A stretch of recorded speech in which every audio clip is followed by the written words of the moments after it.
I'm Dr. Mila Lopez from Luxury Lifestyle Medicine, and I'm with a longtime friend, Dr. Kiranjit Khalsa, who is the founder, CEO of Premier Allergy Immunology and Asthma. Did I get it right? Yes, you did. Okay, well, great. Premier Allergy, Asthma, and Immunology.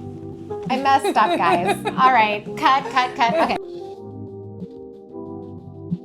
It's October, and we're 2 weeks out from Halloween, and I feel so bad for kiddos that can't have all the treats, including peanuts, tree nuts. There's so many allergies these days, Yes. including my own children. I have a daughter who has a peanut and tree nut allergy, and there's something that you can do in your neighborhood to include kids with allergies. So can you tell me about the Teal Pumpkin or Teal Bucket program? So the Teal Pumpkin Project is a fun and inclusive way to allow kids with food allergies or any other food intolerances to partake in the Halloween trick-or-treating experience. So what it means is that you take this wonderful teal pumpkin and you leave it outside of your house, and that notifies the family and the child that you have safe treats that can be given out. And by treats, we mean stickers, pencils, bubbles, things that they can keep in their little treat bag and not have to worry about the safety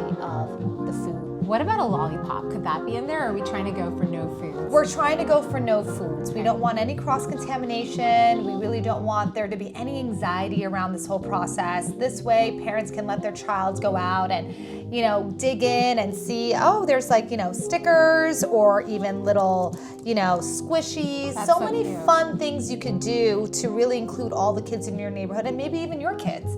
Right. So it's a wonderful way to, again, remove some of that anxiety that is surrounded by food, especially when you're around so much of it. Or where can you find a teal pumpkin? Where did you get this? Oh yeah, it's available now. CVS has done a little bit of a partnership to promote the Teal Pumpkin Project. You can go on Amazon. There's so many places now that's really, that's trying to bring awareness to food allergies, especially for our kids.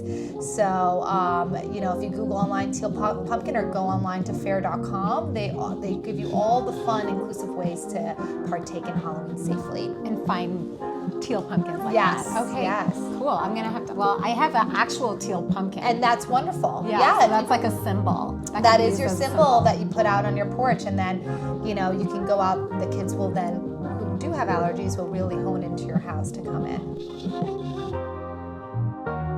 Going through all the candy, sorting it. What should we be looking for? Should it be looking at the back of labels? Can you tell us a little bit about what parents should do at home? That question is the reason why the Teal Pumpkin Project came about, because there's so much to it, and it can be quite overwhelming, especially if you have young children that don't really understand the concept quite yet. They're out playing with their friends or they're with families. So if you do not have non-food treats, then yes, we encourage you, first of all, to not let your child eat any open candy for safety reasons, but we also want you to read the labels, make sure there's no cross-contamination, know your child's allergy, and be prepared. And if you read the labels and you sort out what is safe and letting your child know the process of that and to have patience, that's one way of dealing with the food allergies. And always keeping in hand your food action plan and EpiPen if needed. Yes, absolutely. That is so important because a reaction can happen at any time.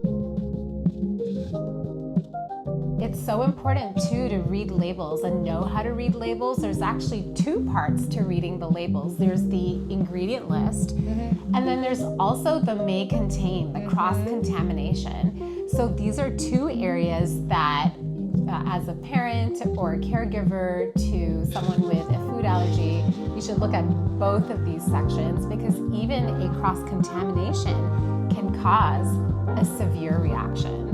We really encourage parents to look out for the foods, have your child look out for food, and have any other caregivers look out for the foods. If they're at a friend's house or they're trick-or-treating with another friend and a family, just let them know, hey, we have an allergy in our household. Please keep an eye out for that. So the more vigilance there is around it, the safer it is for the child.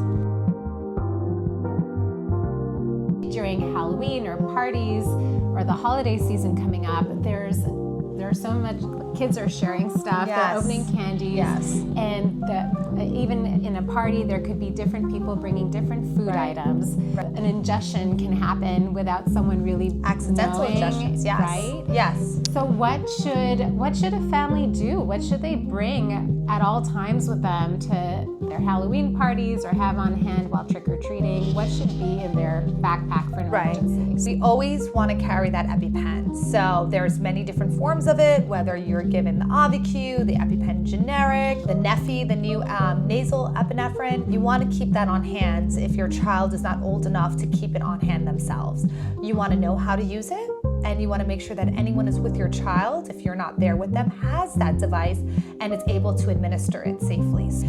You also want to keep an eye out for symptoms. Know that they're around of a lot of candies, and some of these candies do have allergens in it. Most commonly, milk, tree nuts, peanuts, egg. So if they're having any symptoms that are unusual, such as itching, hives, increased congestion, coughing, wheezing, some of those symptoms, you want to think of anaphylaxis, allergic reaction, and administer the epinephrine, or call 911. So it is, when in doubt, it's always best to give epi. It seems so scary to just pull out the injection. I know I've been scared to give it to my own child because there's this fear that you're going to hurt them. But epinephrine is actually a chemical our body naturally produces, right? So it's giving more of that, more of the same, but to stop a life-threatening reaction from happening. But you're still calling the ambulance. You're still making sure you have all hands on deck to buy you time to get evaluation when your child is having symptoms of anaphylaxis. But the conversation does not stop here from this video. If you have a child or a spouse or someone you know that has allergies to a food, they should see their primary care doctor or consult with an allergist like Dr. Khalsa. And Dr. Khalsa is in Phoenix, and she sees kids and adults.